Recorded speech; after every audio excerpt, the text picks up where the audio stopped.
So, listen to this. They say Paul Pogba was the complete midfielder, yet no club ever kept a complete role for him long enough to make that sentence real. One week he's the box-to-box engine, the next he's the deep playmaker, then he's the number 10, then he's the poster on the wall that's supposed to carry a broken team. Everyone argues about his attitude, but what if the real problem was football never knew where to place him?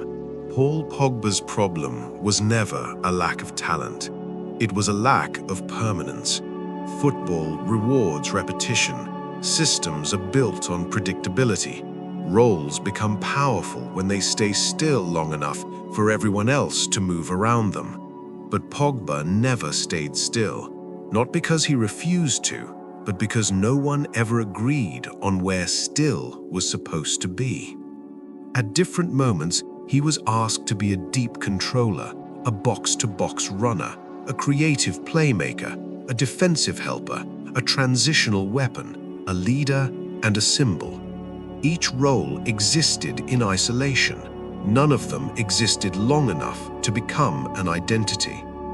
Modern football doesn't fail players who lack discipline. It fails players who don't fit clean labels, and Pogba was always slightly out of frame, too creative to be a pure controller, too relaxed to be a pressing machine, too expressive to disappear into a rigid structure, too ambiguous for a sport that increasingly demands clarity.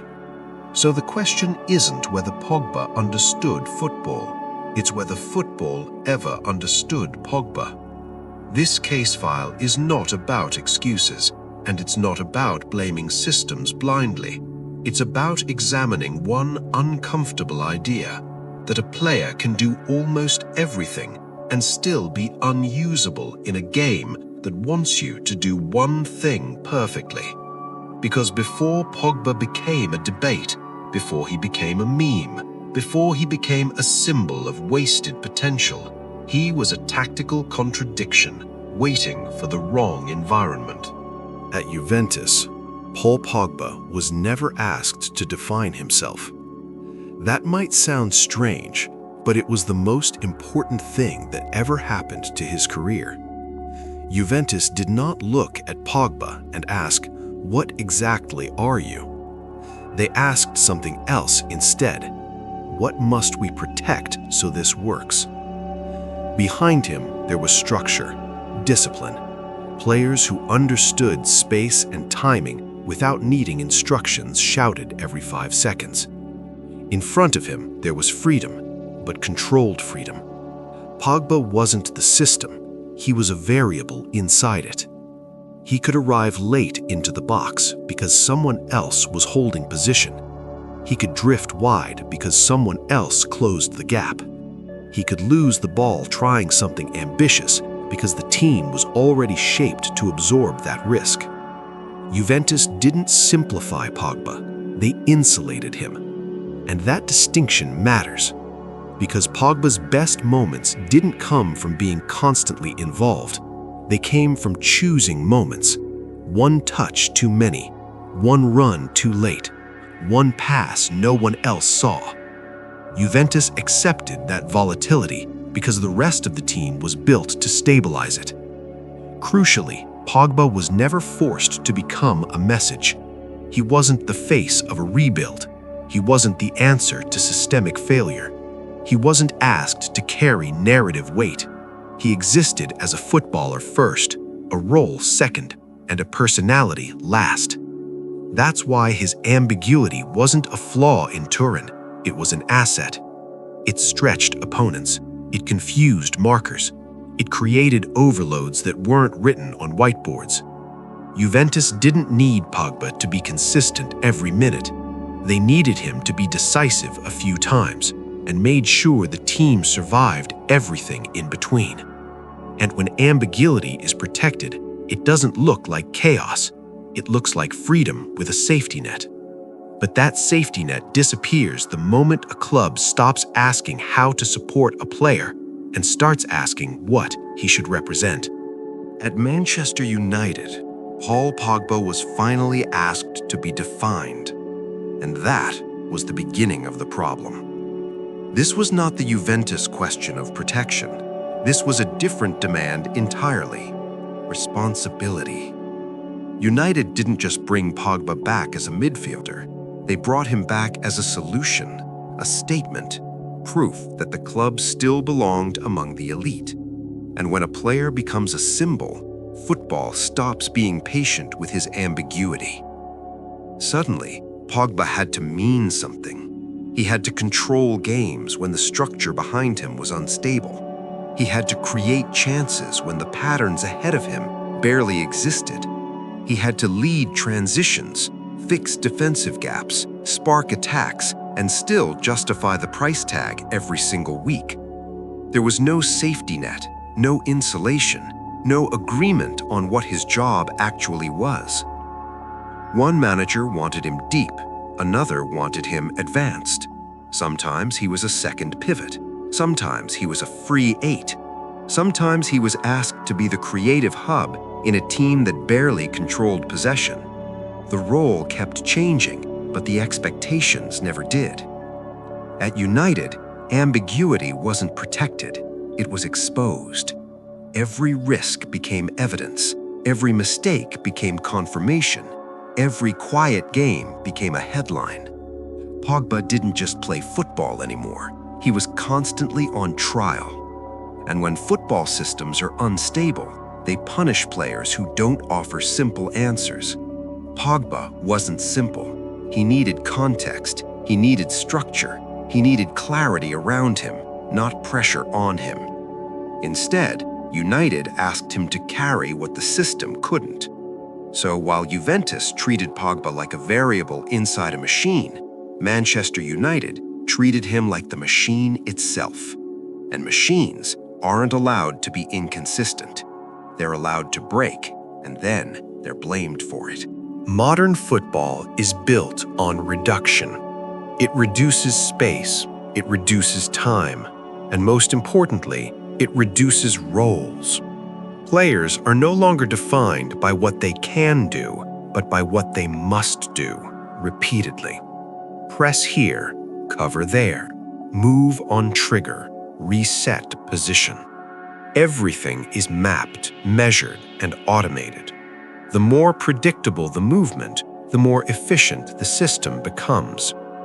This is where ambiguity turns from freedom into friction.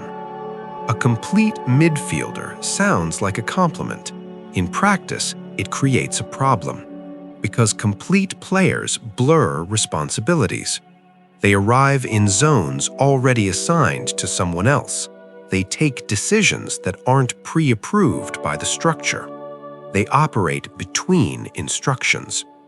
And modern football hates players who live between instructions. Pogba didn't fail because he ignored structure. He failed because structure didn't know how to contain him. He wasn't a pure controller who calmed games by standing still. He wasn't a pressing eight who chased triggers on autopilot. He wasn't a fixed creator who demanded the ball every sequence. He was reactive, instinctive, situational. That worked in systems designed to absorb unpredictability. It collapses in systems that demand uniform execution. The irony is brutal. Football once celebrated midfielders who could do everything. Now it demands midfielders who do one thing flawlessly, every time, without deviation. Versatility has been replaced by specialization. Interpretation has been replaced by instruction. So Pogba became an anachronism not outdated in skill, but in philosophy. He represented a type of player football no longer wanted to design around. Not because he was ineffective, but because he was inconvenient. Because you cannot automate intuition, you cannot systemize flair, and you cannot demand creativity on command. Modern football didn't reject Pogba loudly. It rejected him quietly by refusing to slow down and make room for him. Football doesn't just struggle with ambiguity on the pitch, it struggles with it in the story. Modern media needs clarity, heroes and failures, leaders and liabilities, clean arcs that can be compressed into headlines and thumbnails. And Pogba never fit neatly into any of them. He wasn't consistently dominant enough to be mythologized. He wasn't consistently poor enough to be dismissed. So the narrative drifted. When he played well, it was explained away as potential finally showing. When he played badly, it was framed as proof of character flaws. The discussion stopped being about usage and became about personality. And once that happens, tactical context disappears. Ambiguity is uncomfortable for storytelling. It forces questions instead of answers. It demands patience in a media cycle built on instant judgment. Pogba became the perfect canvas for projection. If a team lost control, he was accused of not imposing himself. If the tempo was slow, he was blamed for lacking urgency. If the structure failed, he was asked why he didn't fix it. Undefined roles create undefined expectations, and undefined expectations always turn into criticism. The cost wasn't just reputational, it was existential.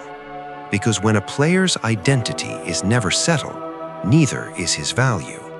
Every performance is weighed against a different standard. Every match is a referendum, not a contribution.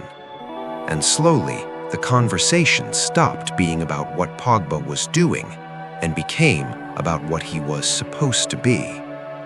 At that point, football had already moved on. Not with a farewell, not with a verdict, but with indifference. Paul Pogba did not disappear because the talent faded. He disappeared because the space for players like him did. Football didn't break him in one moment. It eroded him over time by changing the rules of what was acceptable, by speeding up the game until interpretation became a liability, by rewarding clarity over complexity, obedience over intuition. Pogba existed in the overlap between roles, between systems, between expectations. And football never slowed down long enough to meet him there. So the question was never whether Pogba could adapt. It was whether football was willing to adapt to him. At Juventus, ambiguity was protected and it flourished. At Manchester United, ambiguity was exposed and it collapsed. Same player, same talent, different tolerance for uncertainty. This case file is not a defense, it's not an accusation. It's a reminder that football doesn't only fail players who lack discipline or effort. Sometimes it fails players who don't fit cleanly enough into the boxes it creates. And maybe that's the most uncomfortable part of the story. Because if Pogba wasn't misused, and he wasn't misunderstood, then he was something else entirely. He was a midfielder football never knew how to use.